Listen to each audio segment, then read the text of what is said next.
Are you bored and don't know what to do? Well, you should take a trip to the Temperate Grassland. It's the perfect vacation for you.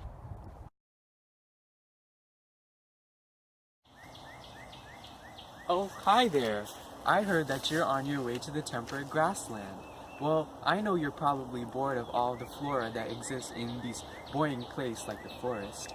So you should probably go to the temperate grassland, which, as indicated by its name, contains lots of grasses. For example, the needle grass, ryegrass, and buffalo grass. The grassland also contains many types of flowers, like the goldenrods and sunflowers. Many various adaptations that allow them to survive the best in their environment. An example of such an adaptation will be that many grasslands are able to survive through fires as they grow from the roots rather than the top. Another adaptation is that during grazing, if an animal eats from the apical meristem of certain grasses, the grass will be able to grow from the root, therefore allowing it to recover from the grazing.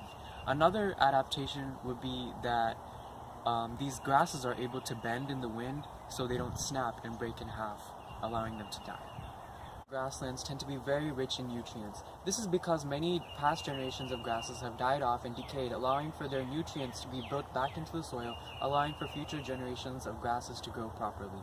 These soil layers tend to grow very deep into the soil, and they extend very deep into the ground. This allows for these grasses to have very long and deep roots. Well, there are grasslands in Russia, South America, even Africa. We're taking you to the tall grass prairies of North America. They're located mainly in Kansas, Flint Hills, which is only 60 miles away from Wichita, and less than 3 hours away from Kansas City, the third largest city in Kansas. The prairie itself is a landmark and a national preserve. Some activities to do there include bus tours from rangers, scavenger hunts, and junior programs for like the kids to become junior rangers. And there's something for everything in the whole family to do, whether you want to learn more about the history or have some more rigorous exploration with hiking. While the prairie is an amazing vacation spot, there are some hazards to look out for. That includes bison and snakes, both of which attack when they feel threatened. And there's some other smaller hazards like nuisance plants such as poison ivy and insects to also look out for. But overall, the prairie is a safe and amazing place to bring your family and have some much needed relaxation. Now hear from our meteorologist. Hi there, I'm a meteorologist and I'm here to talk about temperate grasslands and their climate. The climate in temperate grasslands tends to vary per season. In the summer, it can get as hot as 100 degrees Fahrenheit, while in the winter, it can reach temperatures such as negative 40 degrees Fahrenheit. The best time to go would be in the spring or fall, when it's anywhere between 10 to 50 degrees Fahrenheit. This is the best climate for taking a vacation there. To a temperate grassland, you have to dress according to the climate. So in the summer, it would be best to wear shorts and shirts, while in the winter, you'd have to wear big jackets, gloves, and hats in order to keep you from getting cold. And for the spring and fall, you'd have to dress according to the climate, which would probably call for pants and jackets. And throughout all seasons, you have to wear either tennis shoes, hiking shoes, or boots, as you have to cover your feet to prevent you from any possible attacks from snakes. Now hear from our botanist to learn about the flora of the temperate grassland. Thank you to our botanist that has handed the mic over to me. I am your zoologist today, and I'm going to discuss with you the fauna of the beautiful grassland.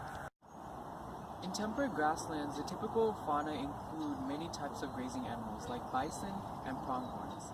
The typical rodent that exists in the temperate grassland includes animals like the pocket gopher and the prairie dog. In the temperate grassland, there are also many types of carnivorous animals like wolves and foxes. These typically allow for interconnecting relationships among these animals in the feeding patterns that exist in the temperate grassland. In the temperate grassland, animals tend to have many different adaptations to their environments. Smaller animals tend to burrow, allowing for them to evade predators. These smaller animals also tend to store food within their cheeks pouches, allowing for them to store food for longer extended periods of time while in their burrows. Predators also tend to have these adaptations that allow them to camouflage into their surroundings, allowing for them to catch their prey at much higher rates.